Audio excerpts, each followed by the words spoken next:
which is Amendment 4. I'm sure the Minister is scratching his head wondering what I'm at here in relation to this amendment. I'll explain it to you, Minister. The amendment that I have tabled is that the Minister shall, as soon as may be after the passing of this Act, prepare and lay before both Houses a report on the implications of allowing discretion under the Carer Support Grant on a case-by-case basis to the 15-hour restriction on engaging in employment, self-employment, training, education courses outside the home. The reason that I've tabled this amendment is, Minister, I have a constituent from outside Ballinasloe who works 15 hours a week as a home help outside the home. She is the full-time carer of her disabled daughter, and her disabled daughter has been going to school and has now moved on to training. She's gone outside the home for 30 hours a week. She's picked up at her front door at 10 o'clock in the morning and she's dropped home at 4 o'clock in the evening. Outside of that, those hours, her mother is her full-time carer.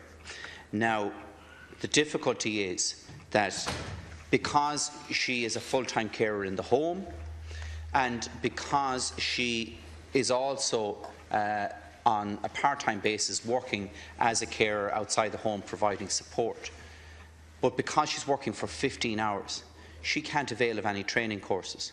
So something very simple as manual handling, which is vitally important for anyone that's providing full-time care, she can't avail of that course unless she decides that one of the elderly people that she's providing care to loses out on that care, or all of them for one particular day will lose out on that care while she goes off and does the course. Because, as you know, the HSE will not provide replacement staff in that situation. If she goes on the training course, she goes over her 15-hour threshold and she's in violation of the carers allowance and the respite care grant, or the I'd have to get in on the lingo, the new title that it has as well, Minister. She's going to lose out on that because she is not complying with the conditions. Now, the point I'm trying to make here, and I can understand the reason and the logic for the 15-hour threshold, and I have no difficulty with the principle in relation to that. But in this particular case, extending it beyond the 15 hours to avail of training and education has absolutely no impact whatsoever in a negative manner on the care that that woman is providing to her daughter who has a serious disability. On top of that, by actually availing of that training and education, she can provide better care to her daughter and better care to the other people that she's providing the service to on a part-time basis. Now, the difficulty is, Minister, that her daughter has an intellectual disability, and the type of intellectual disability she has makes her far more prone to have early onset dementia. Now, it is a difficult challenge for any family to deal with dementia. And, you know, there's many people in this House that have had first-hand experience of that. But as you know, with people, a certain cohort of people with an intellectual disability, they have early onset. It can start in their early 40s. And first of all, you're dealing with a person with an intellectual disability. It makes it far harder to diagnose. As well as that, you know, when people get to a stage with dementia, you know, there are options for them. There are some excellent long-stay facilities available. But sadly, for a person with an intellectual disability, there's only one such facility in the country here in Dublin. And outside of that, those facilities don't exist. So it is important that this particular woman would prepare and plan for that possibility that may happen down the road, and not only availing of the support in relation to that would benefit the quality of care that she can provide her daughter, maybe identify some of the telltale signs and deal and try and compensate for those to actually delay that progression. And as we all know in relation to dementia, that there are many things that can actually delay the progression of that. the research, thankfully, and Ireland is one of the leading research facilities now in the world in dementia among people with an intellectual disability, and there is going to be learning and progression in relation to how we can delay that among people with an intellectual disability. But if this woman doesn't have access to that training, doesn't have access to those courses and education, she's not going to be able to apply that to her daughter. She's not going to be able to apply it to the people that she's caring for on a full-time basis or on a part-time basis. Now, I looked at the Carers Association website, and they have a range of very good courses that are specifically focused on people that are providing care. Many of them level 5 qualifications in occupational first aid, care support, care skills, safety and health at work, communications, care of older people, palliative care approach, nursing theory and practice, exercise and fitness, activities of living patient care, autonomy and physiology, all at a level 5 qualification. And then others like manual handling that don't come in at level 5. Now, there's two issues to this. One is in relation to the quality of care that that carer can provide to that family member and can provide to the people that she provides the service to. But also the other side of it is that in the vast majority of cases, carers at some stage are no longer carers. And, you know, they have to come to terms with that first of all, and then they have to decide, well, what am I now going to do? Do we shut them out of the possibility of accessing education until they're no longer a carer? Or do we try and facilitate that? Now, I accept, Minister, that in the vast majority of cases that are on your books, there is a legitimate reason why you would not extend it beyond the 15 hours. And I have no difficulty with that. My issue is here, there are a certain cohort of people where they avail of services outside the home or other supports, where they are not providing care for in excess of 15 hours because of the type of structured other supports that are in place.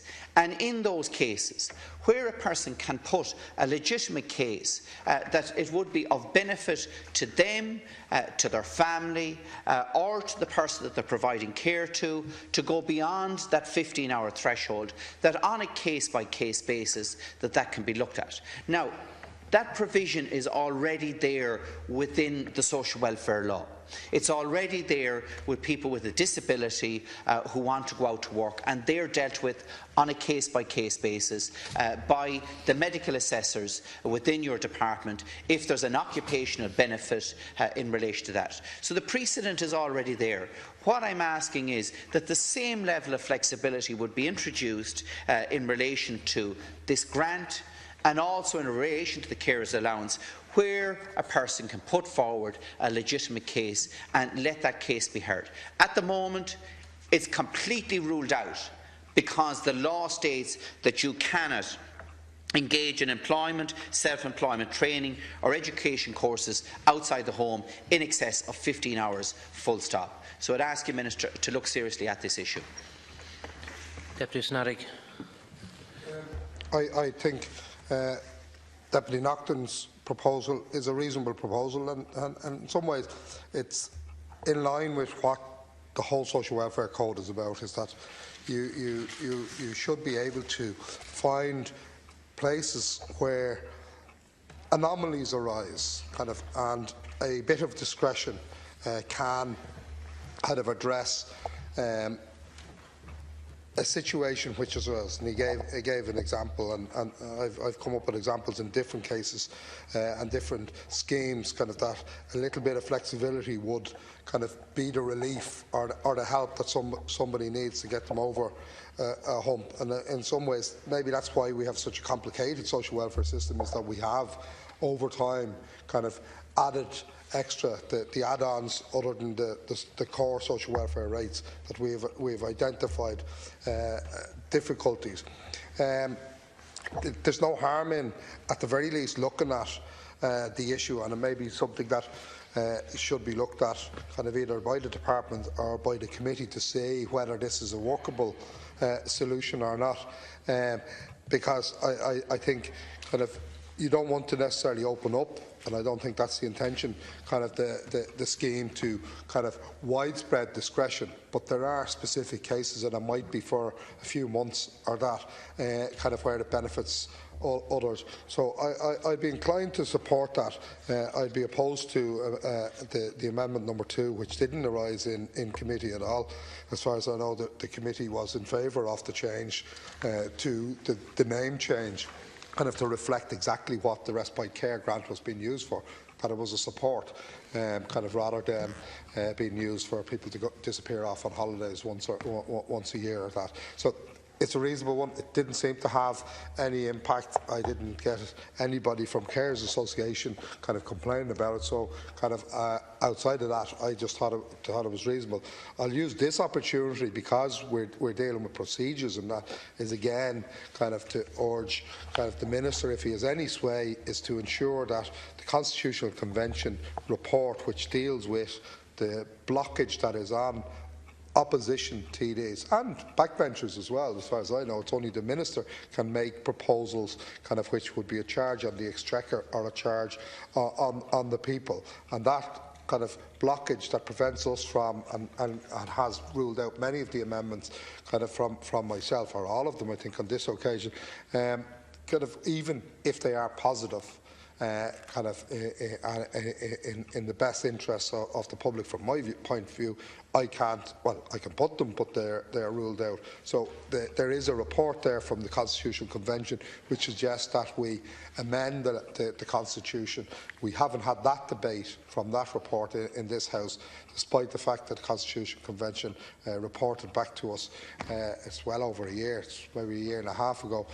We were supposed to debate them within 3 months. It's definitely something that I believe can be changed. Not that we change it so that every single idea that comes into my head or anybody else's head is thrown in to the mix, but that once they're not mischievous and kind of hugely overboarding, that kind of we should at the very least be able to debate them at some stage in this chamber, rather than being kind of shut down before the debate even starts. So I think the Amendment 4 is a positive amendment, and I would support it. Deputy. Support Deputy Naughten's amendment. I think it's a very reasonable proposal. I mean, the Deputy isn't asking the government to actually introduce discretion in relation to the 15 hours. He's only asking them to produce a report to look at the implications. Now, I think myself, I strongly suspect that what the report would find is that there are a very, very small coterie of cases involving real hardship on the margins. And I'd say they involve real hardship. And I'd say they're very much in the margins.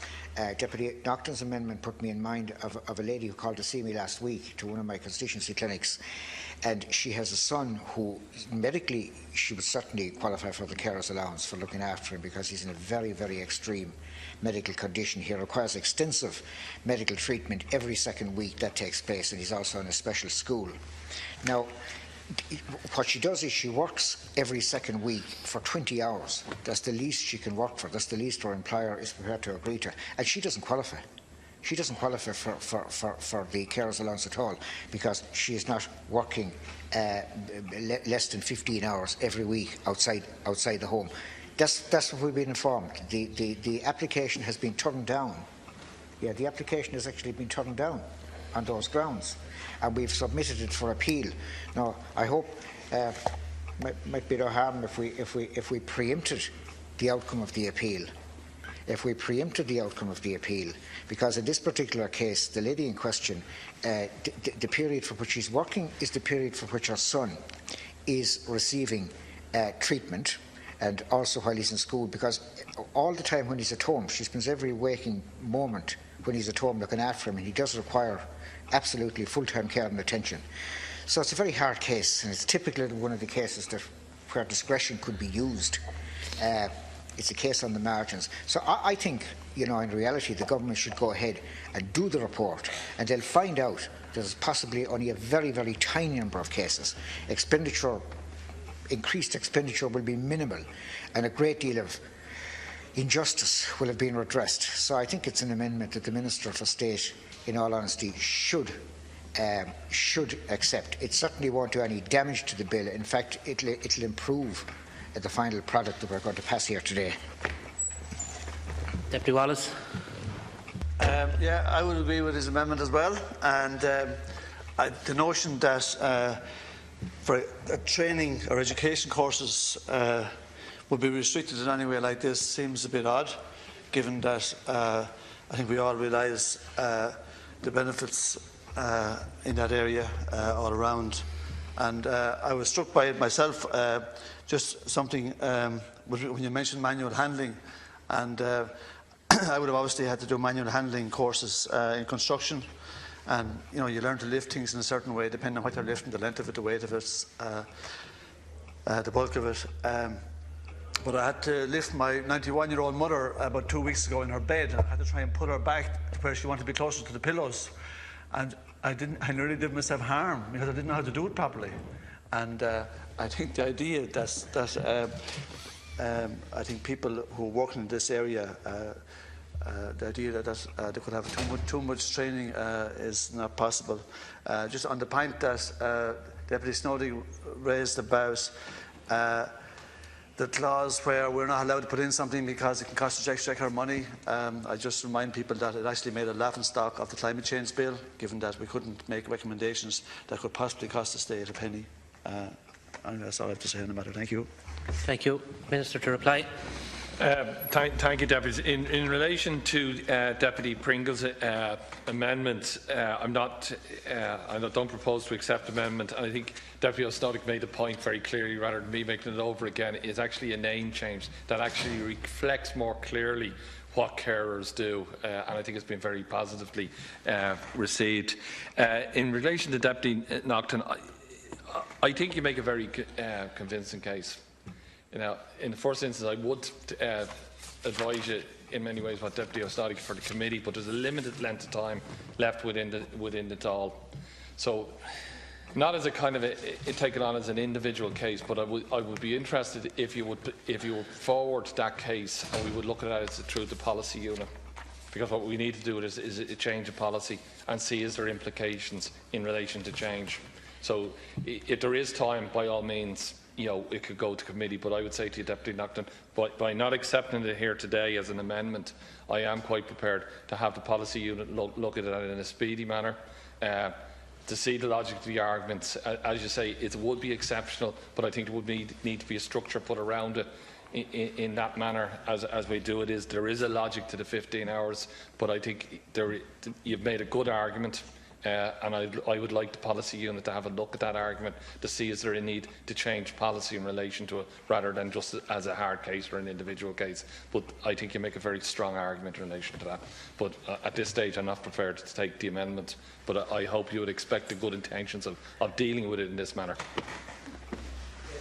Minister, thank you for your response. And I'm not articulating this particular case as an individual hard case, because it is the broader issue that I want to look at. And just with Deputy OD's case, I have to say I'm flabbergasted that the department has taken that attitude, because I've had personal experience of other cases where the department has averaged them and will, at appeals, average them. And I would ask the Minister to take the detail of that case and have his word with the officials involved in relation to it, because I have to say that I have found the staff on the ground in Longford very amenable in relation to that, both in relation to carers and in relation to family income supplement, where there is a threshold, both of which are operated out of Longford, and the staff have been quite flexible in relation to it, and I hope that that particular issue can be resolved as well in that case, but it does flag the broader issue. No, Deputy, it was a broader issue to deal with. It is that particular case. In fairness, I think Deputy O'Day realised I did take note of it, and if he wants to forward the details, it is. And there is a flexibility of averaging over 2 weeks. I was quite surprised when you're way articulate, but without knowing the detail, I didn't respond.